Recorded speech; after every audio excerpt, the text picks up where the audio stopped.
Hello दोस्तों, कैसे हैं आप सब। आज की कहानी है मर्दानी। कहानी को पूरा सुने, अच्छी लगे तो लाइक शेयर, चैनल को सब्सक्राइब कर दे। धन्यवाद।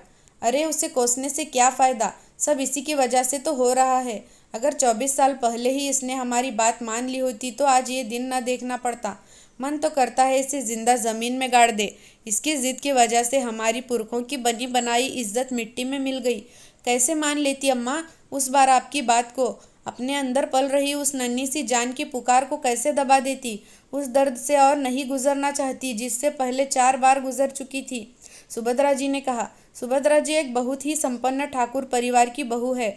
हमारा देश भले ही आज़ाद है लेकिन वह गांव आज भी ठाकुर साहब के अधीन है। उस गांव के हर फैसले ठाकुर परिवार ही लेता आया है। उनके आगे न कोई कानून न कोई सरकार। उसी परिवार की बहू के रूप में सुभद्रा जी आज से 25 साल पहले आई। माँ बनने का सौभाग्य ईश्वर ने उन्हें कई बार दिया, लेकिन इस घर के लोगों ने उनसे ये सुख छीन लिया, क्योंकि वह उनके गर्भ में पल रहे बच्चे का लिंग जांच करवाते और जैसे ही पता चलता कि गर्भ में लड़की है उसे गिरवा देते, क्योंकि उनके ठाकुर परिवार को लड़की नहीं लड़का चाहिए जो वंश आगे बढ़ा सके। 4 बार उस दर्द से गुजरने के बाद जब फिर से उन्हें माँ बनने का सौभाग्य हुआ तो उन्होंने ये निश्चय कर लिया कि इस बार वह लिंग जांच नहीं करवाएगी, इस महापाप का भागीदार और नहीं बनेगी। सुभद्रा जी को अपने अंदर से जैसे आवाज़ आती थी कि माँ मुझे बचा लो, मुझे मत मारो माँ, मुझे भी अपने गर्भ से गोद में आने दो माँ, ये सुंदर दुनिया देखने दो माँ, मैं पढ़ लिख कर तुम्हारा नाम करूँगी माँ, तुम भी तो किसी की बेटी हो ना माँ, क्या मुझे ये सौभाग्य नहीं दोगी।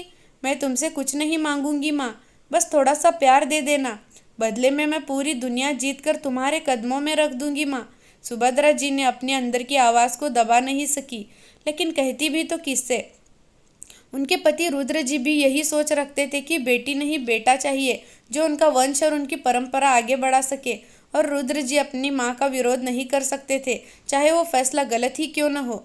सुभद्रा जी पर फिर से लिंग जांच करवाने का फैसला सुनाया गया, लेकिन उन्होंने मना कर दिया, जिसके लिए उन्हें बहुत सारी प्रताड़ना और तकलीफ़ों का सामना करना पड़ा। उन्होंने सब कुछ सहन किया, लेकिन इस बार अपना गर्भपात नहीं करवाया, और एक दिन एक नन्ही सी गुड़िया उनकी गोद में आई, अपनी नन्ही नन्ही आंखों से उन्हें देख रही थी और जैसे कह रही हो, धन्यवाद माँ, मुझे इस दुनिया में लाने के लिए।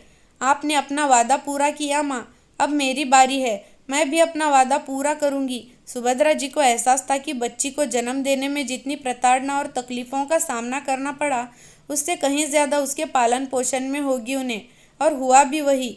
उन्हें उस बच्ची के पालन से लेकर पढ़ाई लिखाई तक बहुत सारी तकलीफ़ों का सामना करना पड़ा। इसी बीच सुभद्रा जी को एक बेटा भी हुआ, लेकिन उसके बावजूद उनकी प्रताड़ना कम नहीं हुई, क्योंकि उसने घर के मर्जी के खिलाफ जाकर एक बेटी को जन्म दिया था। लेकिन उन तकलीफ़ों के बावजूद वह बच्ची अब एक आईएएस ऑफिसर बनकर अपनी माँ के सपनों को पूरा कर रही थी।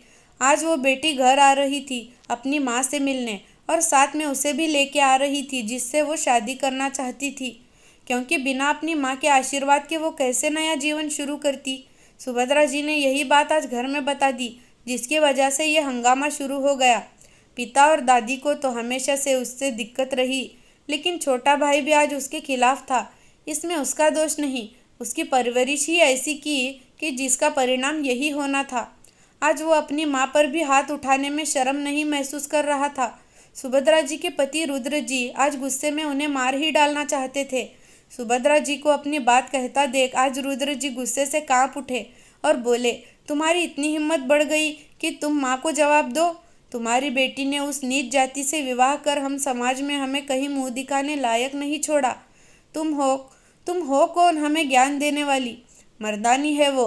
उस रोबीली आवाज़ से पूरे घर में सन्नाटा छा गया, जो दरवाजे के बाहर से आ रही थी।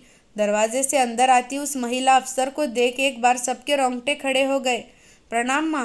अंदर आते ही प्रत्यक्षा ने सुभद्रा देवी को चरण स्पर्श कर प्रणाम किया। ये वही नन्ही बच्ची है जिसके लिए सुभद्रा जी ने इतने कष्ट उठाए, और जिसका नाम प्रत्यक्षा इसलिए रखा कि वो माँ दुर्गा का एक नाम है, और आज वो नाम सार्थक होता दिख रहा था। सही सुना आप लोगों ने, मर्दानी है मेरी माँ। जो इस घर के पुरुष नहीं कर पाए वो मेरी माँ ने कर दिखाया। समाज के उन दोहरी मानसिकता वाले लोगों को एक कड़ा जवाब दिया। आज तक माँ ने आप लोगों की हर प्रताड़ना को बर्दाश्त किया ताकि उसकी बेटी सुरक्षित रह सके। वरना आप लोग तो माँ के गर्भ में ही हमें मार देना चाहते थे, क्योंकि आप लोगों को बेटी नहीं बेटा चाहिए था। मुझे तो शर्म आती है कि ऐसी सोच रखने वालों के घर में मेरा जन्म हुआ। अगर आप लोगों की तरह ही सब लोग सोचने लगे तो बहू कहाँ से लाओगे? अपने बेटों की शादी क्या जानवरों से करोगे? जानवर भी आप जैसे लोगों से अच्छे हैं, क्योंकि वह बेटा बेटी में फ़र्क तो नहीं करते ना। सुभद्रा, अपनी बेटी को बोल, ज़बान संभाल कर बोले, नहीं तो मुझसे बुरा कोई नहीं होगा। सुभद्रा जी की सास ने गुस्से में चीखते हुए कहा, तुमसे बुरा कोई हो ही नहीं सकता अम्मा। जब तुम एक औरत होकर एक औरत का दर्द नहीं समझ सकी, तुम तो ये भी भूल गई अम्मा कि तुम भी किसी की बेटी हो। अगर उसने भी तुम्हारी तरह सोचा होता तो आज तुम भी नहीं होती इस दुनिया में। एक औरत के बिना एक मर्द तो जन्म भी नहीं ले सकता। फिर भी आप लोग ऐसा सोचते हो। ऐसा क्या है जो एक बेटा कर सकता है और एक बेटी नहीं? बेटियां तो इस संसार का सृजन करती है, बेटा नहीं। अपने आप को मर्द कहने वाले मेरे पिताजी जब इस समाज की कुरीतियों के खिलाफ नहीं खड़े हो सके, तो आप ही बताओ असली मर्द कौन है? इसलिए मैं अपनी माँ को मर्दानी कहती हूँ। पूरी दुनिया से लड़कर जिसने मुझे जन्म दिया, मेरी देखभाल और सुरक्षा की, वही मर्दानी। और आज मैं अपनी इस मर्दानी को इस नरक से ले जाने आई हूँ। दोस्तों, आप ही बताएं, क्या लिंग जांच करना सही है? क्या दुनिया में आने से पहले ही उसे मार देना उचित है? इसका दोष सिर्फ इतना है कि वह एक लड़की है। ईश्वर ने नर और नारी दोनों को प्रकृति में सामंजस्य के लिए बनाया है। हम कौन होते हैं उसे बिगाड़ने वाले? आपकी क्या राय है? कमेंट करके ज़रूर बताना। धन्यवाद।